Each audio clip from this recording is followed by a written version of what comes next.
जलन। ममता बहुत ही सीधी और प्यारी लड़की थी, वहीं सुनील एक सरल और आगे बढ़ने की सोच रखने वाला लड़का। सुनील, बेटा सुनील कहाँ है? अरे जरा एक गिलास पानी तो दे दो। हाँ माँ, अभी आया। क्या माँ, पानी तेरे सर के पास ही तो रखा है, क्या हो गया है? तबीयत खराब है क्या? अरे नहीं नहीं, वो उठने का मन ही नहीं कर रहा था, तो देखा ही नहीं। वैसे क्या कर रहा है? यहाँ बैठ ना मेरे पास। माँ पढ़ रहा था। वो क्या है ना, नौकरी में तो वक्त नहीं मिलता, अब ऑफिस से घर आकर ही तो वक्त मिलता है। अच्छा अच्छा ठीक है, पढ़ ले जा बेटा। सुनील पढ़ लिख कर और आगे बढ़ना चाहता था, लेकिन माँ की तबीयत खराब देखकर सोचता है कि शादी ही कर ले। कब तक माँ का ख्याल वो अकेले रख पाएगा? तो एक दिन, माँ ये ममता है, मैंने इससे शादी कर ली है। तुम्हारी तबीयत भी ठीक नहीं रहती, तो मैंने सोचा शादी कर लेता हूँ। घर संभालने वाली और तुम्हें संभालने वाली कोई आ जाएगी तो अच्छा रहेगा। माँ अचानक से सामने बहू देखकर हैरान रह जाती है। बेटा ये क्या बात होती है? न बैंड, न बाजा, न दहेज, न शगुन, ऐसा कैसे बहू आ गई? माँ तू तो जानती है, मैं नौकरी के साथ पढ़ाई कर रहा हूँ, तो कहाँ से इतना पैसा बचा पाता कि धूमधाम से शादी करता। वैसे भी माँ, लोग तो आकर खाकर निकल जाएंगे, इसलिए बस वैसे ही। माँ जी, मैं आपका ख्याल रखूंगी। वैसे भी ये आगे की पढ़ाई कर रहे हैं, अच्छा कुछ कर गए तो सबके दिन फिर से अच्छे आ जाएंगे। सास को ममता की बात ठीक तो लगती है, लेकिन मन में कहीं ना कहीं लगता है कि कहीं बहू बेटे को लेकर फुर्र ना हो जाए और फिर तो वो रह जाएगी अकेली। बेटा देख, मेरा जो कुछ भी है वो सुनील ही है, और सुनील का भी अब इस दुनिया में मैं ही हूँ और कोई नहीं। क्या सुनील? बिल्कुल माँ, लेकिन आज से ममता भी मेरे जीवन का अहम हिस्सा है, जैसे तू है। सास को बड़ा बुरा लगता है कि उसकी सल्तनत में कोई और हिस्सेदार कैसे हो सकता है। कैसे कोई और उसके 30 साल के बेटे की जिंदगी में अचानक से आकर बराबर का हिस्सेदार बन सकता है। देख बहू, मैं भले थोड़ा बीमार रहती हूँ, लेकिन इसका मतलब यह नहीं कि घर की चीजों में मेरा कंट्रोल खत्म हो गया है। मैं आज भी इस घर की रानी हूँ, समझी? बेटा सोचता है कि ये माँ को अचानक से क्या हो गया। कल तक जो माँ कहती थी कि जिंदगी का कोई भरोसा नहीं, वो अचानक से जंग के मैदान की झांसी की रानी कैसे बन गई? माँ क्या हो गया है? सब ठीक है ना? अचानक कैसी बात कर रही हो? ममता का आज पहला दिन है, स्वागत करो उसका। आसपास की आंटियों को बुलाओ, नई दुल्हन की मुंह दिखाए करवाओ। खैर, सास होने का फर्ज निभाती है और बाद में एक सहेली के साथ बाहर निकल जाती है। क्यों री बताया नहीं कि बेटे का ब्याह कर रही हो? वैसे तो सारा दिन हम ही में घुसी रहती हो। अरे मुझे भी तो अभी पता चला, यूं अचानक सर पर लेकर आ गया। कहता है बहू है माँ तुम्हारी, अब इसको भी इतना ही मैं प्यार करता हूँ जितना तुझे करता हूँ। लो जी, ये क्या बात होगी? क्यों इतना प्यार करता है?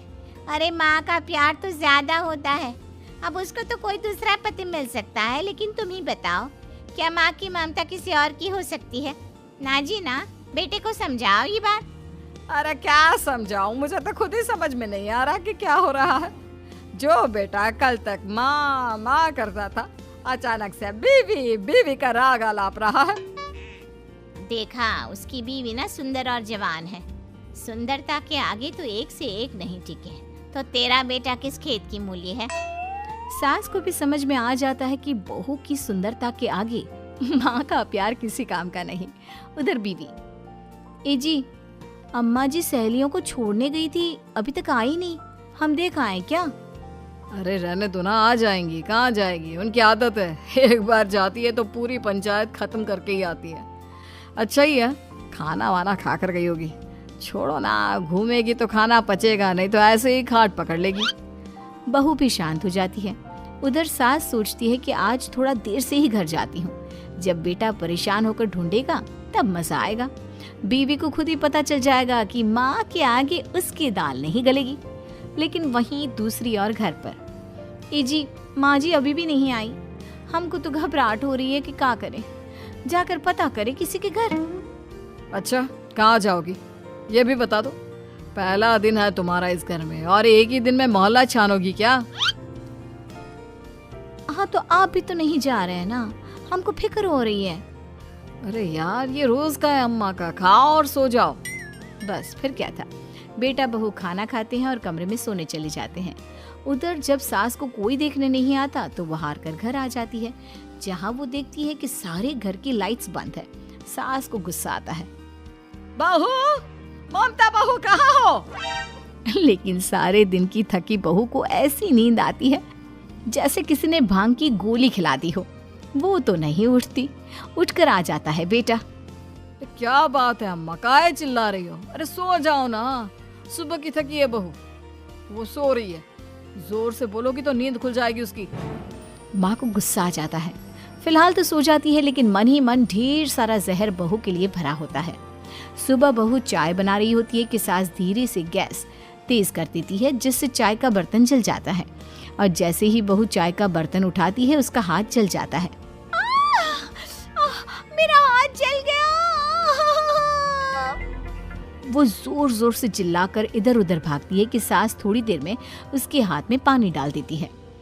हाय रे बहू, क्या कर रही हो? पहली बार रसोई छुई हो क्या? सासू माँ गलती से गैस तेज रह गई थी और बर्तन जल गया, जिससे मेरा हाथ जल गया। हाय रे, कितना गंदा दाग। छी छी छी छी, मुझे तो उल्टी आ रही है तेरा गला हुआ मांस देखकर। तू ना मुझे अभी साथ से खाना मत लगाना। बहू भी खुद का हाथ देखती है तो उसे भी रोना आ जाता है। कुछ दिनों के बाद सास की सहेली आती है, बहू चाय बनाकर लाती है। उसके जाने के बाद सहेली कहती है, बहू की सुंदरता ऐसी है कि कोई भी दीवाना हो जाए। वैसे तेरे बेटे का क्या हाल है? अरे वैसा ही है, बहू के पीछे लट्टू। क्या करूं, कुछ समझ में नहीं आ रहा।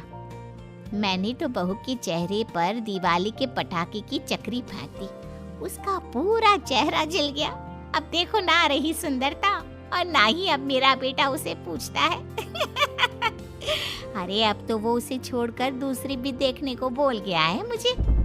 बहू सारी बात सुन रही होती है। आंटी एक बात बताइए, क्या भरोसा है कि दूसरी सही आए और आपके अनुसार रहे? देखिए आंटी, मेरी सासू माँ को गलत बात सिखाने की जरूरत नहीं है। हमारा परिवार साथ में खुशी से रह रहा है। देख बहू, मेरी सहेली की बेइज्जती ना कर, वही अच्छा रहेगा तेरे लिए, समझी? बहू नहीं मानती है। वो बार बार उनकी सहेली को घर से निकल जाने को कहती है। तभी सास की सहेली पास के चूल्हे से लकड़ी लाकर बहू के चेहरे पर लगा देती है। बहू जोर जोर से रोने लगती है। अरे ये क्या कर दिया?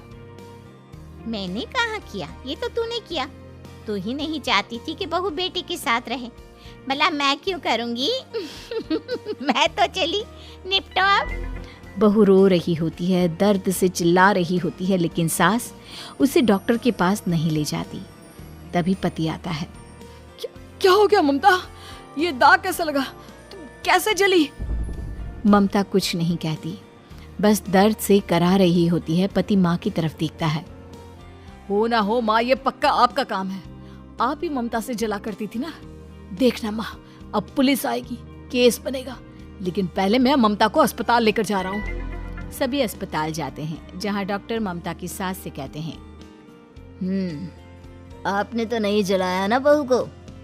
अब ममता की सास के तो पसीने छूट रहे होते हैं। वो घबरा कर कहती है, ना ना डॉक्टर साहब, कैसी बात करते हैं? हम क्यों जलाएंगे अपनी बहू को? डॉक्टर ममता के पति से पूछते हैं। देखिए, क्योंकि ये ससुराल में जली है तो मामला पुलिस का बनता है, तो आप पहले पुलिस को बुलाइए, तभी इलाज पूरा होगा। सास डर जाती है कि अब तो बच्ची जिंदगी जेल में ही रहना होगा। रहने दीजिए ना, पुलिस को क्यों बुलाना? सारी हंसी खत्म हो जाएगी जब पुलिस के डंडे पड़ेंगे। बहू को जलाना भले ही बहुत आसान हो, लेकिन उसके बाद सारी जिंदगी जेल की हवा खाना। सास डर जाती है। पुलिस आती है। पास लेटी दर्द से करा रही ममता स्टेटमेंट देती है। तो क्या हुआ था? कैसे जली आप? ममता पास खड़ी सास को देखती है। बेटी बताओ, कैसे जल गई तुम? ओए, काका का किरण वाली शाहरुख, चुप, बिल्कुल चुप। सास चुप। सभी इंतजार करते हैं कि ममता क्या बोलेगी। जी मैं खाना बना रही थी, लकड़ी उड़कर मेरे ऊपर गिर गई और मैं जल गई। सास बहू की बात सुनकर रोने लगती है। देखा माँ, कितनी समझदार है ममता। ये चाहती तो, हाँ बेटा, ये चाहती तो मैं आज जेल में होती। मुझे माफ कर दे, मैं आगे से अभी कभी ऐसा नहीं करूंगी। बहू के साथ मिलकर रहूंगी, मुझे माफ कर दे।